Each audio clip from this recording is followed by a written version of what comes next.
Barkanku da zuwa Arewa Smart TV. Ku dinga subscribe kana ku dinga ƙararrawar sanarwa ta yadda za ku dinga samun sahihan labaranmu da zarar mun ɗora. Mun gode.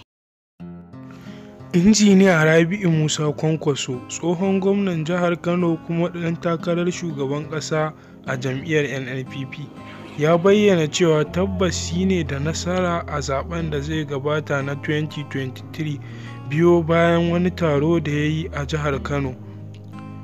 Injiniya Rabi'u Musa Kwankwaso ya bayyana cewa lallai shi ne mai karagar mulki a wannan shekara da za ta zo ta kakar zaben bana. Ya bayyana ne a yayin taron da ya yi a jihar Kano ga yanayin yadda taron ya kasance.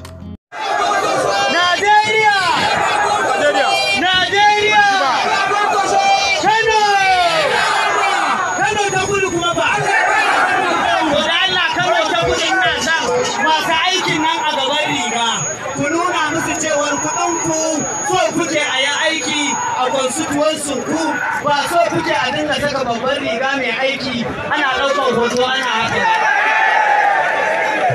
Kwankwasiya!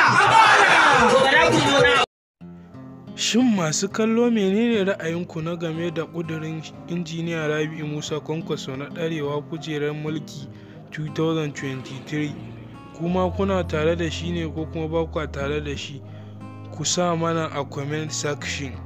Muna godiya da yanayin yadda kuke bamu gudunmawa. Mun gode sosai. Don Allah kada ku manta da liking na wannan bidiyon. In baka yi mana subscribing ba don Allah a taimaka a je a yi mana.